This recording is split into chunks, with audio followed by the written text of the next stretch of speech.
The topic that we are going to see today is stack and queues. Now before we start, we will see what are the stacks and queue. So stack is a linear data structure which is having a characteristic first in, last out or last in, first out.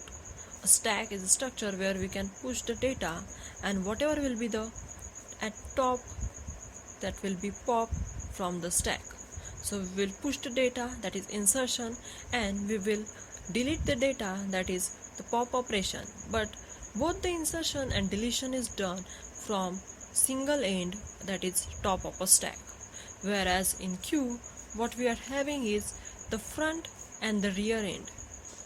The front end we will delete the content, and from rear end we will append the content.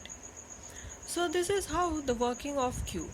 So in queue we can say first in, first out or last in, last out. So this is how the stack and queues works.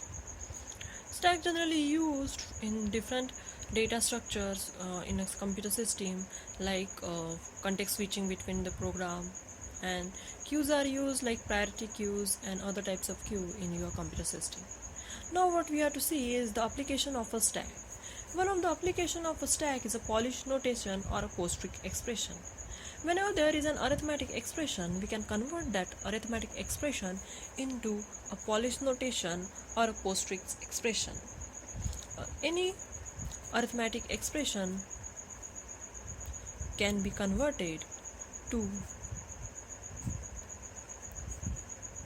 the Polish notation or a postfix expression.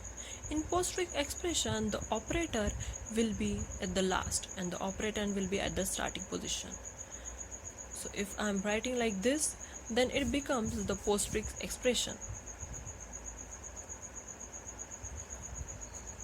Whereas if I am writing the operator first, then it becomes the prefix expression.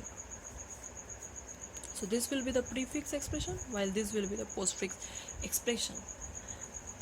And this type of notation is called as a Polish notation.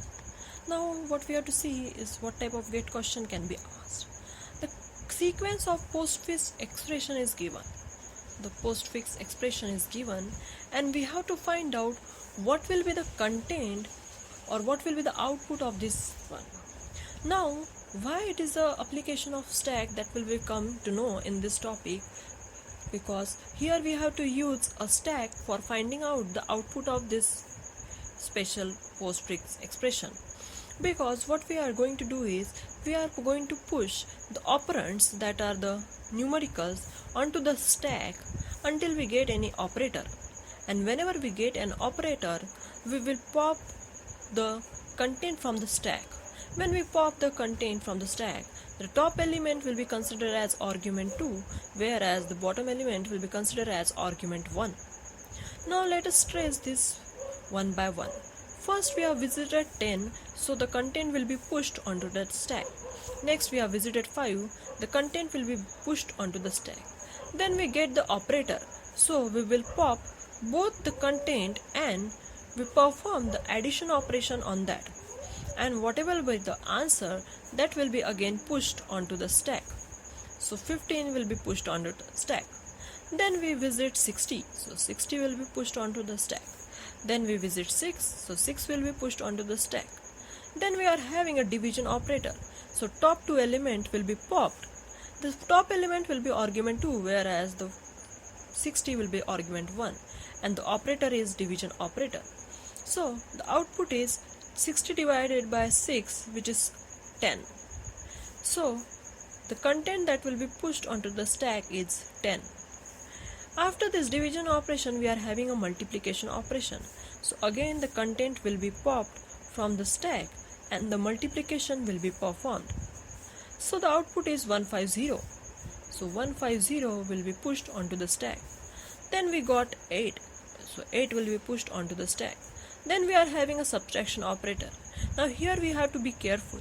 As we know, the top element is argument 2, whereas the second element is argument 1, and between that we have to give a minus operation. You have to remember this, which one is argument 2 and which one is argument 1, because it is, if you interchange it, you are going to get a negative answer. So we have to consider the top element as argument 2 and the next element as argument 1.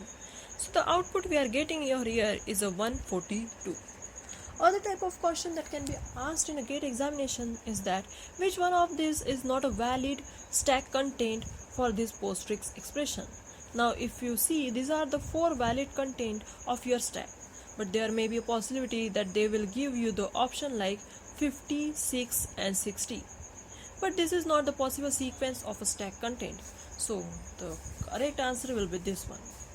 So these are the possible stack sequences, and this is what you are going to get the output of this equation.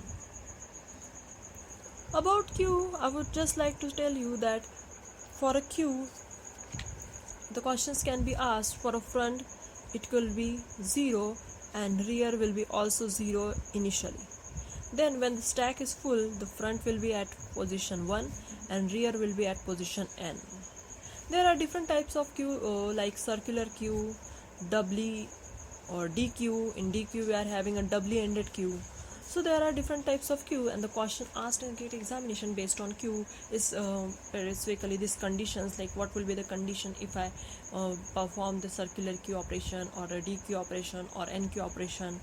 And the question asks like some sort of statements or algorithms are given, and they asked you that how many operations has been performed or how many DQ and NQ operations has been performed in this code. So such type of questions are asked in Q. The most important part of this is stack and the polished notation. Hope you have understood it. Thank you.